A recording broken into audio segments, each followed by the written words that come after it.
Live 13 news, हर खबर सच के साथ। अस्सलामुअलैकुम नाजरीन, मैं हूं सिराज शेख और आप देख रहे हैं लाइव 13 न्यूज HD, हर खबर सच के साथ। मीडिया पार्टनर जागृत मुंबई हिंदी न्यूज़पेपर। नाजरीन, आज मेरे व्यूअर्स के लिए दो बड़ी खुशखबरियां लेकर मैं हाजिर हुआ हूं। इससे पहले कि आज के सेगमेंट को शुरू करें, मैं बात करना चाहूंगा उन दो खुशखबरियों के बारे में। जी हाँ नाजरीन, हमारा चैनल लाइव 13 न्यूज HD केवल 7 दिनों में 100 से ज्यादा सब्सक्राइबर्स गेन कर चुका है। ये आपका प्यार है, आपका विश्वास है। जिन लोगों ने भी हमारे चैनल्स को देखा है, व्यूज दिया है, लाइक किया है और सब्सक्राइब किया है, मैं उन तमाम दर्शकों का, मेरे देखने वाले दोस्त अहबाब का दिल की गहराइयों से आभार व्यक्त करता हूं। और आज की दूसरी बड़ी खुशखबरी यह है कि हमारा चैनल लाइव 13 न्यूज HD जागृत मुंबई हिंदी न्यूज़पेपर के साथ मीडिया टाइप कर चुका है। जागृत मुंबई हिंदी न्यूज़पेपर भारत सरकार द्वारा मान्यता प्राप्त RNI रजिस्ट्रेशन वाला एक मीडिया है और पेपर शाया करता है, और इनके साथ हमारा मीडिया टाइप हो चुका है। आप मेरे ऊपर यहाँ पर जागृत मुंबई का सिंबल देख रहे होंगे, उनका लोगो देख रहे होंगे। तो ये थी आज की मेरी दो बड़ी खबरें। नाजरीन, अब बात करते हैं आज की अपनी सेगमेंट को शुरू करते हुए नजर डालते हैं 5 बड़ी हेडलाइंस पर। मुंबई में गणेश उत्सव का आगमन, हर जगह गणेश चतुर्थी की धूम।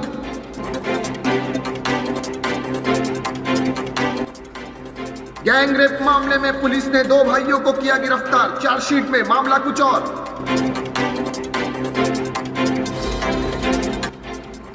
गणेश उत्सव के आगमन पर महंगाई की मार, चीजों के बड़े दाम।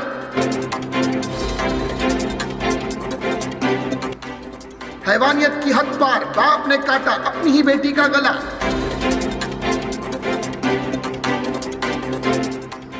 घरेलू विवाद के चलते खुद को लगाई आग, अस्पताल में तोड़ा दम। तो नाजरीन, ये थी आज की 5 बड़ी हेडलाइंस। अब बात करते हैं हर खबर पर तफसील के साथ। गणपति महोत्सव का आगमन हो चुका है। इस चीज को मद्देनजर रखते हुए मुंबई मानपा विभिन्न जगहों पर विभिन्न स्तर की व्यवस्थाएं कर रही है। गणेश मूर्तियों के विसर्जन स्थल पर भी तैयारियां शुरू की जा रही है। BMC के F उत्तर विभाग ने अभी हाल में सौंदर्यकरण किए गए सायन तालाब में बड़ी गणेश मूर्तियों के विसर्जन पर रोक लगा दी है। इस वर्ष केवल छोटी गणेश प्रतिमाएं ही विसर्जित की जा सकेंगी। मुंबई में 73 प्राकृतिक सर्वजन स्थल है। इसमें से एक महत्वपूर्ण स्थान सायन क्षेत्र के NS मनकीकर मार्ग के किनारे सायन तालाब भी है। सायन तालाब के नाम से प्रसिद्ध झील में हर साल सायन, चुनाभट्टी आदि जैसे आसपास क्षेत्र के लोग बड़ी संख्या में गणेश जी की मूर्ति विसर्जित करते हैं और बड़े पैमाने पर यहाँ पर गणेश जी की मूर्ति को विसर्जन किया जाता है। लेकिन इस बार केवल छोटी ही मूर्तियां विसर्जन की जाएंगी। बड़ी मूर्तियों को विसर्जन करने के लिए मानपा ने रोक लगा दी है। बढ़ते हैं अगली खबर की जानिब। धारावी गैंग रेप मामले में पुलिस ने 2 भाइयों को गिरफ्तार किया था। जब पुलिस को चार्जशीट दायर करने के लिए कोई सबूत नहीं मिला, पुलिस ने शुरू में 2 भाइयों को गिरफ्तार किया था और बाद में सबूतों के अभाव में उन्हें छोड़ दिया था। पुलिस ने तहकीकात के बाद बताया कि महिला ने झूठ बोला था क्योंकि वह अपनी शादी से नाखुश थी। एक पुलिस अधिकारी ने कहा कि उसके मोबाइल फोन की जानकारी से पता चला है कि जब उसने मामला दर्ज करवाया था, उस समय उसके साथ बलात्कार किया गया था। यह लगातार 1.5 घंटे से अधिक समय तक व्हाट्सएप पर ऑनलाइन थी, किसी से बात कर रही थी।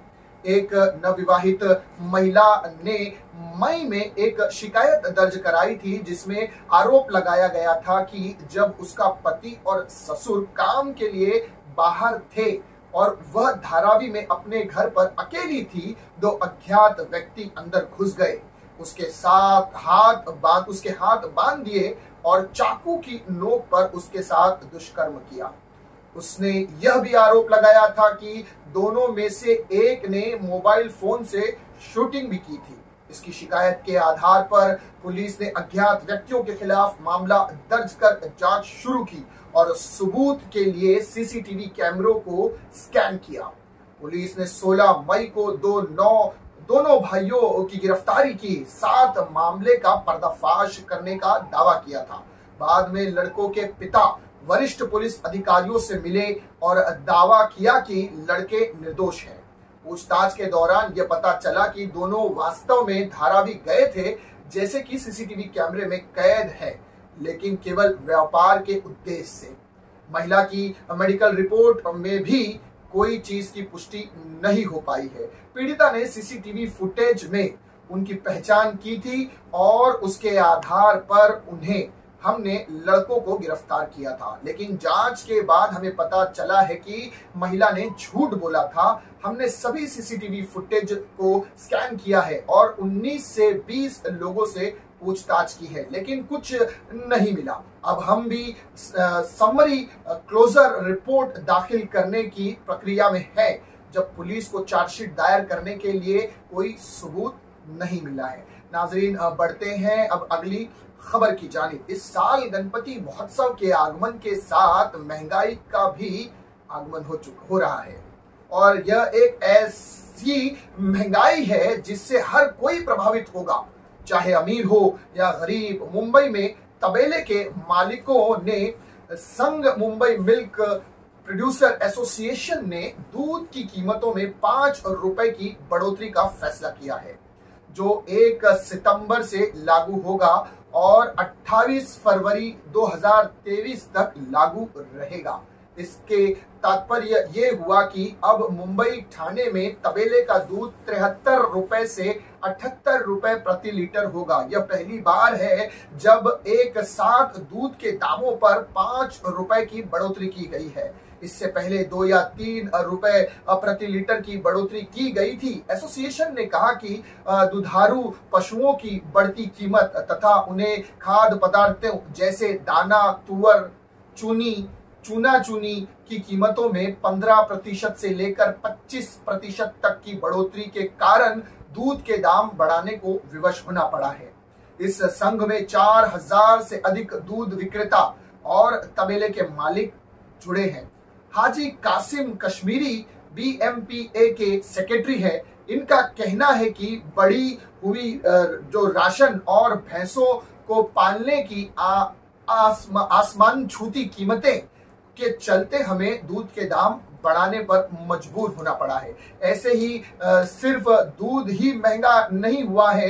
एक तरफ जहां दूध महंगा हुआ है, दूध से बने पदार्थ महंगे हुए हैं, वहीं दिवाली तक पोहे, चिवड़ा, स्नैक्स, फरसन भी महंगा होने जा रहा है। बढ़ते हैं अगली खबर की जानिब। बाप ने बेटी का गला काट कर प्रेमी के घर के बाहर फेंक दी उसकी लाश। उत्तर प्रदेश के मुजफ्फरनगर जिले में एक सनसनीखेज मामला सामने आया है, जहां एक पिता ने अपनी इज्जत बचाने की खातिर अपनी 14 वर्षीय नाबालिग बेटी की गर्दन रेत कर हत्या कर दी।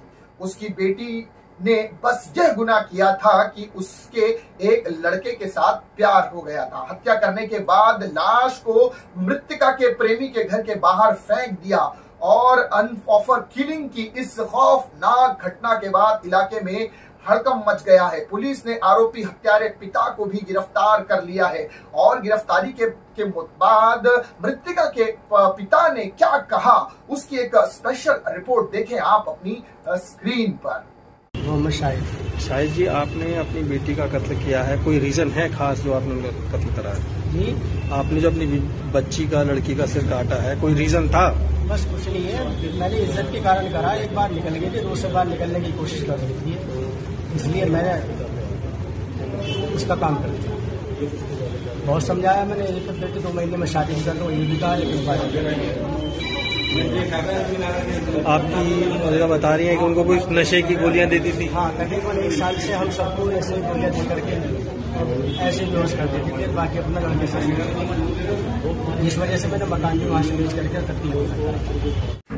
तो नाज़रीन, देखा आपने मृतका के पिता का क्या कहना था। मामला मुजफ्फरनगर के थाने चरथावल क्षेत्र का है, जहां जब्बार कुरैशी की बेटी अपने ही पड़ोसी में रहने वाले दिलनवाज अहमद से प्यार करती थी। बुधवार को कुरैशी की बीवी ने घर के पास बने एक कमरे से अपनी बेटी और एक युवक की आवाज सुनी। इसके बाद उसने दोनों को बाहर से बंद कर दिया और इसकी जानकारी कुरैशी को दी। वहां पहुंचकर कुरैशी को दिलनवाज और अपनी बेटी के प्यार की बात पता चली। जब कुरैशी ने काफी देर तक दोनों को कमरे में बंद रखा तो दिलनवाज के पिता ने पुलिस को फोन कर दिया। मौके पर पहुंची पुलिस ने दिलनवाज को बाहर निकलवाया। इसके बाद गुस्से से भरे कुरैशी ने अपनी बेटी को घर ले जाकर उसका गला काट कर हत्या कर दी। जब लोगों ने गली में लाश पड़ी देखी तो इस इलाके के लोगों में कोहराम मच गया। आनन फानन घटना स्थल पर पुलिस पहुंची। पुलिस ने लाश को कब्जे में लेकर पोस्टमार्टम के लिए भेज दिया और आरोपी पिता जब्बार को गिरफ्तार कर लिया। जब्बार ने पुलिस के आगे अपना जुर्म कबूल करते हुए अपनी बेटी की हत्या की बात बताई है। बढ़ते हैं अगली खबर की जानिब नाज़रीन। मुंबई में विधान भवन के सामने खुद को आग लगाने वाले की मौत का मामला सामने आया है। जी हाँ दोस्तों, सुभाष देशमुख 56 वर्षीय व्यक्ति की अस्पताल में इलाज के दौरान सोमवार को मौत हो गई थी। विधान भवन परिसर के बाहर 23 अगस्त के दिन खुद को आग के हवाले कर दिया था। सुभाष देशमुख की अस्पताल में इलाज के दौरान सोमवार को मौत हो गई थी। अधिकारियों ने इनकी जानकारी दी। अधिकारी ने बताया कि मरने वाले की पहचान सुभाष देशमुख के रूप में की गई है। वह पेशे से किसान थे और वह लगभग 46% जल गए थे। देशमुख धारावी के रहने वाले थे।